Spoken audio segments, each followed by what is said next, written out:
We've been talking about Donald Trump's outrageous budget plan. This is an issue that's been somewhat overshadowed over the last couple of weeks with scandal after scandal at the White House. We've also talked in the past about how if Republicans want to avoid a Democratic filibuster and pass a budget, they're going to have to minimize the effect of their plan on the deficit. So Donald Trump's aspirations for this gigantic tax cut and big spending on the military, infrastructure, a border wall, you're going to have to offset that somehow. Now, part of this, as we talked about yesterday, is this imaginary $2 trillion in revenue from economic growth that will at some point happen. And that, by the way, they're counting twice. Embarrassing. I talked about that yesterday. Let's put that aside for a second. How else are Republicans going to pay for the hugely deficit increasing tax cuts for the rich? Republicans aren't on board with creating new taxes like value-added taxes or carbon taxes, so that's out. Republicans aren't supporting the removal of charitable and mortgage interest deductions, so that's out.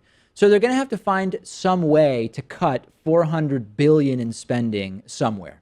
Instead of the House Budget Committee deciding what to cut, they're telling individual committees to figure it out. Some of the things that they would be able to cut, really some of the only things that they'd be able to cut, are programs that, of course, disproportionately impact low-income Americans. Things like what's left of welfare programs, food stamps, disability, energy assistance, AmeriCorps, veterans benefits, things we know Republicans love to cut.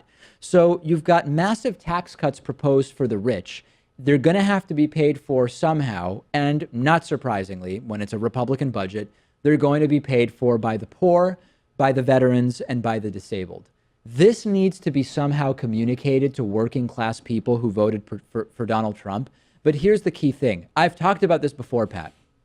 We've learned that one of the failures of progressive messaging over the last 10, 15, 20 years has been, hey, if we just communicate the facts, Republicans will get it and then they'll switch sides. We know that doesn't work. In fact, the work of people like Daniel Kahneman and Dan Ariely and many other behavioral economists shows us that oftentimes being presented with opposing facts only further entrenches someone in their pre-existing beliefs.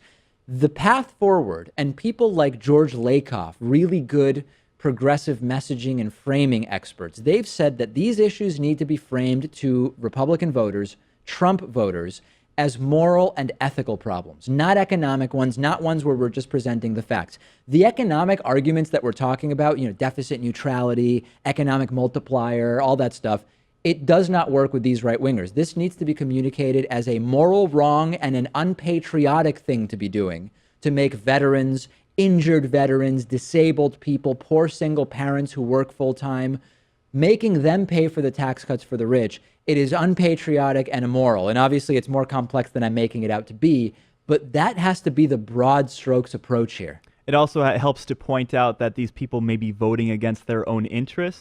If the poor are the people who get screwed the most from this budget proposal, I think the environment may come in second because it includes a lot of cuts to the EPA, Sure. things like clean air programs, power plants that are clean, watershed protection, and climate change research. I've read some articles arguing that you can even make those issues of climate change, you could appeal to the right by making these issues of morality and patriotism.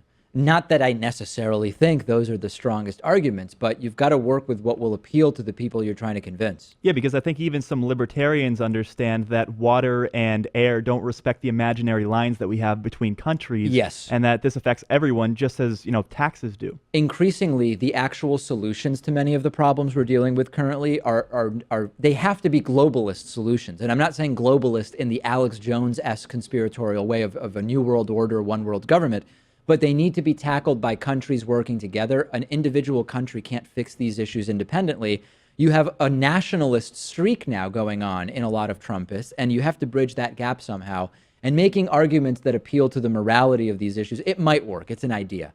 I know that there are lots of people on our Reddit discussion forum interested in this conversation. I encourage you to join us there at davidpakman.com/Reddit. Today's episode of The David Pakman Show is made possible in part by Warby Parker eyeglasses. Warby Parker recently did the right thing and ditched advertising on right-wing conspiracy website Breitbart, pulling their ads off, and you can get the free 5-day home try-on from Warby Parker. Check out their glasses. I use them when I'm not wearing contact lenses. I started with the free at-home trial. They send you 5 pairs of glasses. You see which ones you like. You send them back, and whichever one you pick, they will put your prescription into. I like this because I can actually show the glasses to other people and not have to just decide on the spot like in an eyeglass store. The eyeglass industry is controlled by very few corporations that keep the prices very, very high, even over $300 for prescription glasses. With Warby Parker, they start at just $95. Mine costs that, including lenses. And for every pair sold, they give a pair to someone in need. So to try the 5 pairs and support the David Pakman Show, go to warbyparkertrial.com/TDPS.